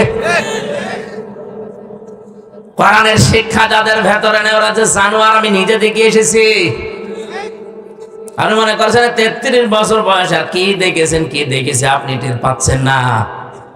বাস্তবে এমন এমন মানুষের সাথে সময় কাটিয়েছি, ওগুলো মানুষ বললে গোনা হবে। সর্বোচ্চ বিদ্যাপীঠ থেকে মাস্টার্স করে এসে ওই জায়গায় চেয়ারে বসা, কিন্তু মানুষের সাথে এমন আচরণ করে, আমার নিজের সাথে যদি এটা করে এই লোকটারে ধরলে কি করত। অথচ লোকটা মাস্টার্স করা। কোরআনের শিক্ষা, রবের শিক্ষা নেই, এজন্য মানুষের পরিবর্তে হয়ে গেছে শিক্ষিত শয়তান। এই তো উস্তাদকে কেউ জুতা দিয়ে পিটাতে পারে। এজন্য রবের নামে শিক্ষা ব্যবস্থা চালু করা দরকার, এটা আমাদের ইমানের দাবি। ৯৬% মুসলমানের দেশে যদি রবের নামে পড়া শুরু না হয়, আমি পড়বো কার নাম নিয়ে? সুতরাং আমাদের শিক্ষা ব্যবস্থায় 1 থেকে মাস্টার্স পর্যন্ত 100 মার্কের কোরআন এবং হাদিস আমরা মাস্ট বিচার। ইন্নাদ-দীনা ইনদাল্লাহিল ইসলাম। বিসমিল্লাহির রহমানির রহিম। ইকরা বিইসমি রাব্বিকাল্লাযী খালাক। এগুলো মনোগ্রামে লিখে দেন। এগুলো বাদ দিয়ে কি লিখেছে ও নিচেও বোঝে না, যাদের বোঝায় তারাও বোঝে না। প্যাক আরম্ভ করিস। আশা করছি আপনি বিবেক দিয়ে শুনছেন, যারা উপলব্ধি করছেন। আর যারা শোনার পরে যাদের কলব নেই, মরে গেছে, উমারা মানুষের সামনে বলা আর না বলা সমান। আমার ভাইরা, আমি কলবের পরিচয়টা দিতাম না, এই কারণে দিয়েছি, যারা আজ মানুষকে ধোঁকা দিয়ে বোকা বানিয়ে বাম স্তনের 2 আঙ্গুল নিচে গোস্তের টুকরা কলব, এটা ধাক্কা মারো পরিষ্কার হবে, এই কথা বলে পরিষ্কার করাছে। জিনিস যদি ওখানে না থাকে, কারণ চিন্তা করে মানুষ মাথা দিয়ে, আর মগজের যে সিস্টেম মদগার সাথে মিলছে মাথা, এটা মেলে না। তাহলে এই ব্যবসাগুলো আজ বাংলাদেশে যারা বিভিন্ন মরিদ নিয়ে করছে, যে ধাক্কা লাগাও, ও যখন বুঝবে কি ধাক্কা লাগাবো, এখানে তো জিনিস নেই, আমার বুক ব্যথা হবে, আমি আরো দলে নেই, তখন ওদের দরবার এমনি বন্ধ হবে। তখন ওই সময় তোরা আমির হামজাকে দেখতে পারবে। এই জন্য বলো পীর বিরোধী। কিসের পীর বিরোধী? আপনি হঠামি করে খাচ্ছেন। চট্টগ্রাম সিলেট বিভাগে গরম সন্নি ঠান্ডা সন্নি নাম নিয়েছে, কাজ কামার নেই। আমার স্টেজে কত আলেম বসে থাকে, তারা ভুল ধরতে পারে না। ওর নামের আগে পীরে কামেল লেখা আছে, ও ভুল ধরে বসে আছে। ওর পেটে বোম মারলে অর্থনীতি কারে বলে ইসলামী, ও বলতে পারে না। ৪৮,০০০-এর উপরে পীর। আমি অহংকার করে বলছি না, আল্লাহর কসম আমি অহংকার করে বলছি না। ৪৮,০০০ পীর আছে দেশে, হাতে গোনা কয়েকটা বাদ দিয়ে ইসলামী অর্থনীতির যে নিয়ম নীতিগুলো আছে ২৭টার উপরে যদি কেউ বলতে পারে, আমি বলে দেব। অথচ বিশাল হক্কানি দরবারের ডিলার নিয়ে বসে আছে। মোশারাকা কি, মোদারাবা কি, মোরাবাহা কি, এক একটা আবার 6 প্রকার, 5 প্রকার, 3 প্রকার, ও কিচ্ছু জানে না। ইসলামী যে অর্থনীতি একটা চ্যাপ্টার আছে, এটা যে একটা ইবাদত, ও জানেই না, পীর হয়ে বসে আছে। অথচ নামাজের পরে আল্লাহ যাকাত ভিত্তিক অর্থনীতির কথা দিয়েছেন না দেননি? কয়বার? ৮২ বার। কয়বার? আপনার কাছে নামাজের মাসলা মানুষ নিতে আসে মুরিদেরা শিক্ষক হিসাবে। পীর মানে শিক্ষক, পীর মানে কি? মুরিদরা আপনার কাছে অর্থনীতি, যাকাত কি, এটা নিতে আসবে না? আপনি তো সিস্টেমই বলছেন না, ব্যাংকিং ব্যবস্থা কি, এটা কিভাবে জবাব দেবেন? আপনি এই জন্য ধোকা দিয়ে বোকা বানিয়ে ওরে বলছে তুই জিকির কর, তোর কলবে ময়লা, ও কিছু নেই, আন্দাজ। আল্লাহর এই নামকে যারা পরিবর্ধন করে জিকির করাচ্ছে, আপনার ডবল শাস্তি হবে। এটা সূরা ফুরকান 19 নাম্বার পারার 4 নাম্বার পৃষ্ঠার 13 নাম্বার লাইনে আছে, ওয়াল্লাযীনা লা ইয়াদউনা মা'আল্লাহি ইলাহান আখার। এই যে মা মানে সঙ্গে, আল্লাহকে ডাকে কিন্তু আল্লাহর পাশাপাশি অন্য কাউকে ডাকে। আজ বিভিন্ন জেলাতে, বিশেষ করে ব্রাহ্মণবাড়িয়া, কুমিল্লার ওই লাইনে আল্লাহকে কিছুক্ষণ ডাকার পরে পরে দেখি মাঝে মাঝে ইয়ালি বাবা, শাহ আলী বাবা, খাজা বাবা, এই কথা বলছেন না? এগুলো প্রকাশ্য শিরক এবং কবিরা গুনাহ। আল্লাহ ছাড়া কারো নামে জিকির করা জায়েজ নেই। বলেন না কেন? রাসূলুল্লাহর নামে কোনো জিকির নেই। কেউ যদি বলে ইয়া রাসূলুল্লাহ ইয়া রাসূলুল্লাহ, ওর গুনাহ হবে। জিকির হিসাবে শুধু আল্লাহর নাম, আর রাসূলের নামে হবে দরুদ। বলেন বলেন, কথা আর পায় না, বলে রাসূলের কোনো মহব্বত নেই, রাসূলকে খাটো করে। তোমার এত মহব্বত, জীবনে কোনোদিন রাজপথে তোমার দেখলাম না। আর রাসূলের মহব্বত না থাকলে 3 বছর আমি অন্ধকারে কাটালাম এই কারাগারে, কি খেলা করার জন্য কাটিয়েছি? যত মহব্বত সব ওর ভেতরে। এই শয়তানদের কোনো কাজ কাম নেই তো কি করবে? মানুষকে ধোঁকা দিয়ে বোকা বানিয়ে উল্টা পাল্টা কথা বলে খালি সময় নষ্ট করে। নবীজি এই শিক্ষা নিয়ে বাড়ি আসার সময় বলেন তো, এই তথ্য যদি ফাঁস হয় যে আসলে তো এই ভোকা, এ ভুয়া, এই তিশার, এই যে কি নাম জানো, মোস্তাক, এরা যেমন ভুয়া ভুয়া বলে তাড়া দিয়েছে, এ পীর গুলোকেও ভুয়া ভুয়া বলে দরবার ছাড়া করবে। কারণ এখন তো অধিকাংশ মানুষ শিক্ষিত হচ্ছে, ওরা যখন দেখবে কম্পিউটারের মাধ্যমে, এরা তো মেলছে না, এত সব বানিয়ে বানিয়ে ধোঁকা দিয়ে বোকা বানাচ্ছে, তখন ওদের রাগ। ওরা তো বুঝে ফেলেছে যে হামজা সেই জায়গায় আঘাত করছে, এই জায়গা যদি প্রকাশ হয়ে যায়, আমি যে ব্যবসা করে খাচ্ছি, ব্যবসা মাঠে মারা যাবে। কথা তোলে অনেকে যে কিয়ামতে এক এক পীর নাকি লক্ষ লক্ষ মুরিদ নিয়ে আসবে কিয়ামতে। কে বলেছে? পুরো মিথ্যা কথা। কিয়ামতে প্রতিটি মানুষ আল্লাহর সামনে দাঁড়াবে স্রেফ একা একা। সূরা মরিয়ম 16 নম্বর পারা 10 নম্বর পৃষ্ঠা 15 নম্বর লাইনের 85 নম্বর আয়াত, 95 নম্বর আয়াতে আছে, অকুল্লুহুম আতিহি ইয়াউমাল কিয়ামাতি ফারদা। কিয়ামতে প্রতিটি মানুষ আল্লাহর কাছে দাঁড়াবে কয়জন করে? আর সেই লোকটা আয়াতের বিরুদ্ধে কথা বলে যে কিয়ামতে আমার পীর সাহেব লক্ষ লক্ষ মুরিদ নিয়ে আসবে, এটা কি আয়াতের সাথে মেলে? বলেন বলেন। এই যখন বুঝে ফেলে তখন বলে যে হামজা পীরদের বিরোধী, এরে আর আসতে দিও না। না, যে জিনিস যত ভালো তার নকল বের হয় তত বেশি। পীর সাহেব তো ভালো জিনিস, পীর মানে শিক্ষক। আপনি যেটা জানেন না ওনার কাছে জেনে নেবেন। তো জানবেন কি করে? নিজেই তো জানে না। পীর বাংলাদেশের চট্টগ্রামের মরহুম মাওলানা আব্দুল জব্বার, এটা পীর। আর এমন এমন পীর বের হয়, তার 30 তলা বাড়ি, লঞ্চের ব্যবসা করে, কোটি কোটি টাকার মালিক, সুপার মার্কেট, কোনো কিছুর অভাব নেই। আর পীর থাকবে না খেয়ে। মাওলানা আব্দুল জব্বারের থাকার মতো একটা কুড়ে ঘরও ছিল না, সব দিনের জন্য দিয়েছিল। আর আমরা এমন পীর, সুপার মার্কেট আমার, জনে বলেন সুবহানাল্লাহ।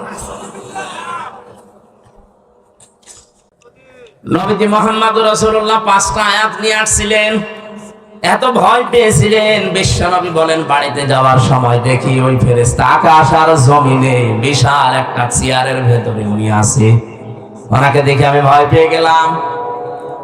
তাফসীরে ইবনে কাসিরে পড়েছে বিশ্বনবী দৌড় দিতে গিয়ে পড়ে গিয়েছিলেন। তাড়াতাড়ি করে নিজেকে সামলিয়ে বাড়িতে এসে স্ত্রীকে বললেন, জাম্মিলুনি জাম্মিলুনি ইয়া খাদিজা, আমার ঢেকে দাও, আমি ভয় পেয়েছি।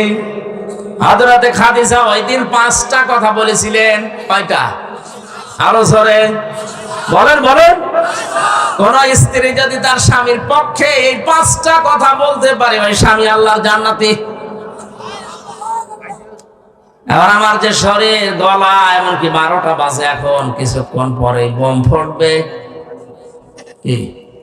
আর 1 মিনিট পরে বোম ফোটা শুরু হবে। ওম ফাংজিরের ব্যাখ্যা এখন আর সম্ভব না, আগামীতে নিয়ে আসেন। নিয়ে আসেন। আপনি এত তারিখে তুলেন কেন? আমি সেই আসরের সময় এসে বসে আছি। হ্যাঁ, চলতে চলতে রাত 10:45 বাজালেন, আমি মাহফিলে চলে যেতাম। কথা ঠিক নেই, আমার খাতায় লিখে দিয়েছে রাত 9টা থেকে 11টা, আর চলছে রাত 11টায়। কথা ঠিক থাকে না, আমার মাহফিল আছে। আগামীতে এলাকায় আমার আর নিয়ে আসবেন না। না, 12টার পরে আমি কথা বলি না, আমার উস্তাদের মা বাবারও নিষেধ। এত রাত পর্যন্ত কথা বলা ঠিক না। আমার তো বাসা লাগবে না। কালকে আবার সকালে আছে সিরাজগঞ্জে, বিকালে আছে বগুড়ায়, রাত্রে আছে আবার সিরাজগঞ্জ। আমি পারছি না ভাই, আজ শেষ করতে গেলে এখন 1-1.5 ঘন্টা 2 ঘন্টা লাগবে। আমি মাপ চেয়ে শরীরের দিকে তাকিয়ে শেষ করছি। আপনারা যা করবেন করেন, আমি পারবো না। আরো আগে তুলতে বলছিলাম, ওনারা আসে শহরে বসিয়ে রেখেছি। শেষ আসরের পরে এসেছি, আর নিয়ে আসছে রাতে 10:45। মানুষের ব্যাগ কালেকশন, এখন টাকা দেবে মানুষ। এই চলে যেন না, এখন 12টা বাজে, অন্তত ফুল যারা কিনেছেন ফুল পরে দেবেন। বসেন, যারা যাচ্ছে মাহফিলের খরচের জন্য দয়া করে কিছু দিয়ে যান। আমি মুসাফির, অসুস্থ এবং মাজলুম মানুষ, দোয়া করবেন ইনশাআল্লাহ। বারাকাল্লাহু লানা ওয়া লাকুম ফিল কোরআন।